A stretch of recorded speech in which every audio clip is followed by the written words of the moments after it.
자, 그래서 이제 전체적으로 한번 다시 생각을 해보도록 하겠습니다. 제일 먼저 저희가 홈페이지 그 호스팅을 구매를 하고 나서 테마를 설치를 하게 되죠. 테마를 설치한 다음에는 거기서 특별히 스타터 팩이라고 하는 것을 통해서 어떤 ธี임을 가진 그런 페이지 묶음을 만들어서 사이트를 시작을 하게 됐어요. 그렇게 시작을 했을 때, 맨 처음에는 여기 메뉴가 여러 개가 나오는데 그 중에서 내가 사용하는 것만 남겨놓고 일단은 좀 삭제를 하시는 것이 좋을 것 같고요.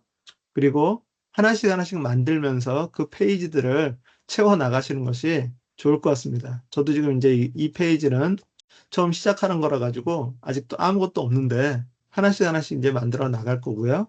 그렇게 만들어 나갈 때 중요한 것이 여러 플러그인들의 도움을 받을 수 있다라고 하는 거죠. 글이나 이 페이지를 작성을 할 때 똑같은 형태의 그런 페이지들을, 글들을 똑같은 포맷의 그런 글들을 많이 만들게 될 때는 듀플리케이트 페이지라고 하는 그런 플러그인을 통해서 똑같은 형태를 하나를 만들어 놓고 그거를 가지고서 다양하게 활용할 수 있는 그런 방법을 사용하실 수 있고요.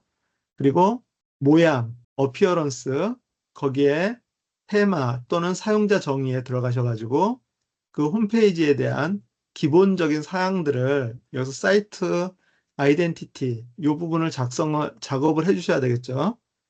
그래서 로고, 그 다음에 사이트 제목, 태그라인 이런 것들을 설정을 해주시고 메뉴, 기본적인 이제 프라이머리 내비게이션 이거를 통해서 여기에서 여기 들어갈 그런 메뉴들을 페이지를 지정을 해가지고 설정을 해주시고요.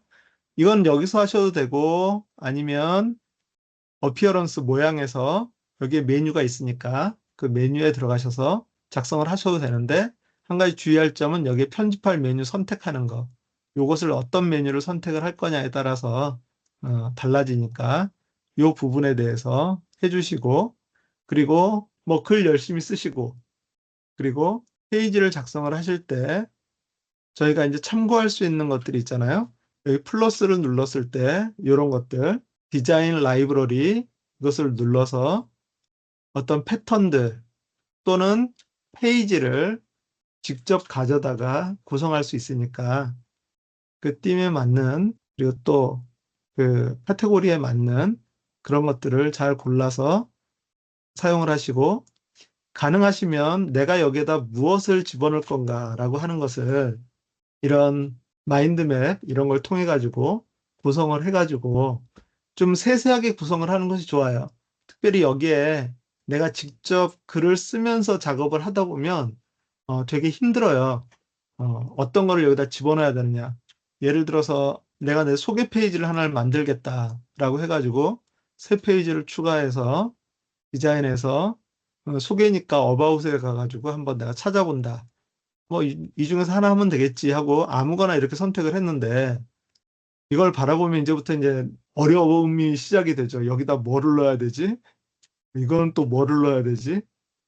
여기에는 뭐를 넣고 여기 또 사진이 있네. 자, 그러니까 이거에 따라가는 것도 좋지만 내가 여기에서 좀 더 세세하게 처음에는 카로셀 배너를 집어넣고 교회 비전에다가 어떻게 하고 이게 만약에 세 가지다 그러면 여기에 1, 2, 3 뭐 이런 식으로 이제 구성을 해 나가면서 이것에 맞는 디자인 라이브러리의 패턴에서 이것과 맞을 수 있는 그런 것들을 찾아서 하나씩 하나씩 이렇게 집어넣는 것이 어떤 면에서는 도움이 많이 돼요. 그래서 구성을 직접 해보셔야 돼요. 저희가 이제 디자인을 할 때 같은 경우도 먼저 컴퓨터를 만지지 말라 그렇게 얘기를 해요. 러프 스케치라 그래가지고 종이에다 일단 그려보고 어떤 식으로 할 건지에 대해서 하라고 그렇게 얘기를 하는데 이런 이 마인드 맵이 그런 것들을 구성을 하는 데 있어서 상당히 많이 도움이 됩니다. 그래서 그런 것들을 준비를 하시면 그러면 홈페이지를 만드는 데 있어서 좀 더 도움이 될 거라고 생각이 들어요. 어떤 면에서는 교회라든가 이런 부분들은 사실 딱 정해져 있는 것들이 있어서 그렇게 크게 어렵지 않을 수 있어요. 근데 이제 개인 홈페이지 같은 경우는 상당히 어려워요. 내가 거기다 집어넣을 컨텐츠들이 많지 않기 때문에. 자, 그럴 때 사용하는 방법 중에 하나를 제가 뭐라고 말씀을 드렸었냐면 이거라고 말씀을 드렸어요. 지금 여기에 뭐가 많이 있기는 있는데 실질적으로 요거밖에 없어요.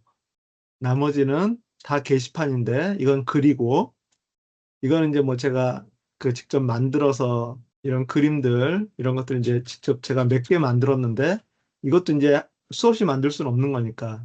그리고 이제 갤러리, 말씀 카드 하루에 하나씩 꾸준히 만들고 있어서 이것이 저한테는 이제 어떤 하나의 컨텐츠라고 생각할 수 있고요.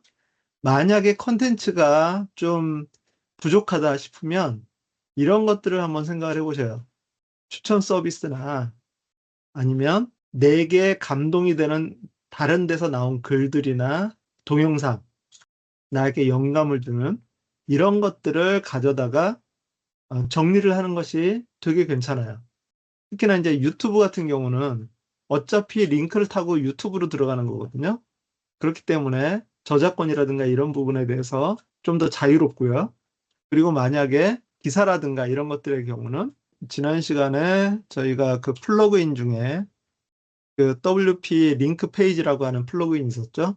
그 링크 썸네일을 가져오고 그 기사로 링크만 되는 뭐 이런 것들을 통해서 내 사이트에 그런 컨텐츠들을 어떻게든지 늘려나가는 것이 이 도움이 됩니다. 그래서 관심 있는 부분, 그런 부분에 대한 내용들을 이렇게 좀 카테고리화해서 정리하고 그것을 하나의 컨텐츠처럼 이렇게 만들어 나가는 것도 이것도 하나의 좋은 방법이라고 생각이 들어요.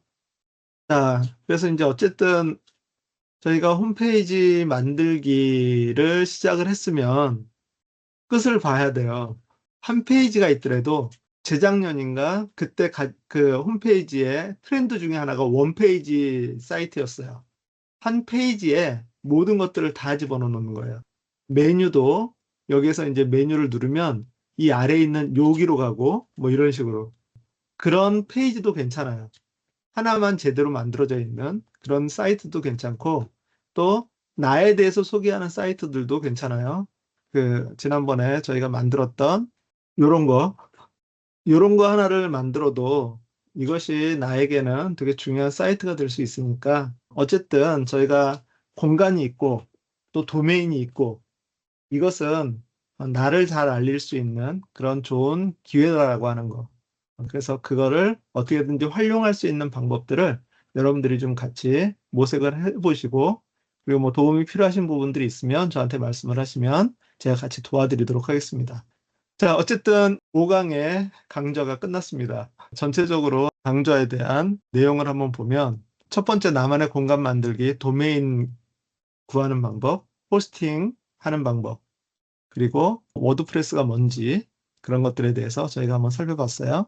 CMS, 컨텐츠 매니지먼트 시스템. 컨텐츠 매니지먼트 시스템이라고 하는 것은 컨텐츠, 글과 내 어떤 그림이나 다른 어떤 게시판 그런 자료들 이런 것들을 모아서 관리해 줄 수 있는 그런 기능을 가지고 있다.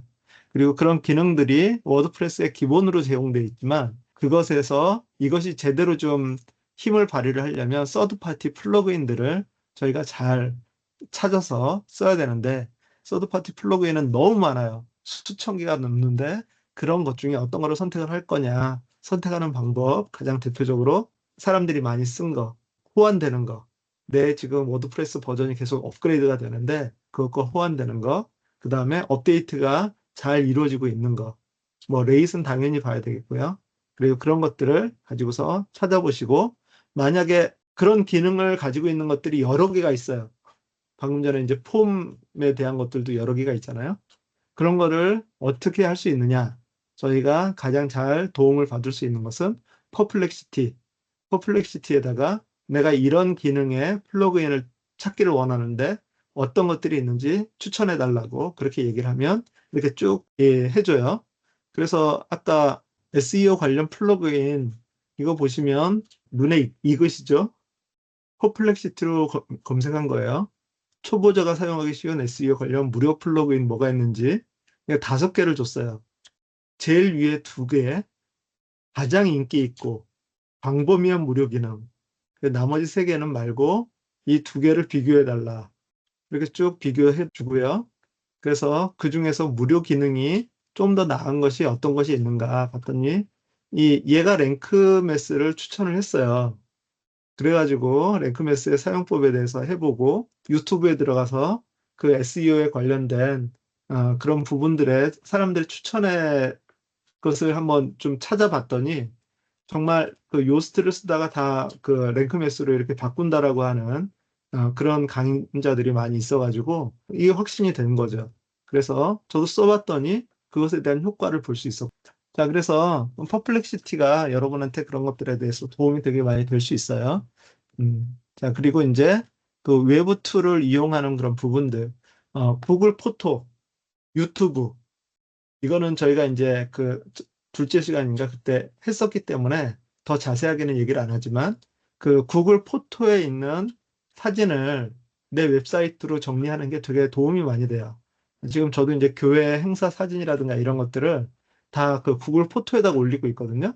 그런데 구글 포토의 가장 큰 약점이 뭐였었냐면 전체를 볼 수가 없었어요. 전체를 웹사이트에서 볼 수가 없었어요. 전에 제가 할 때는. 그러니까 하나하나 그 링크를 갖다가 내 웹사이트에다가 하나 올릴 때마다 업데이트를 이렇게 계속 해줬어야 되는데 그래서 찾은 것이 아까 포토닉이라고 하는 그런 플러그인. 그 플러그인을 설정만 잘하면 그 구글 포토에다가 내가 앨범을 만들어서 사진들을 올려놓으면 자동으로 여기에 내 웹사이트에 그 리스트가 나오고 링크가 나와서 그 썸네일도 나오고 해가지고 그것을 누르면 그 구글 포토에 있는 사진들을 볼 수 있게 되니까 그런 점에서 그런 이 시너지가 되게 강력하다라고 하는 거죠.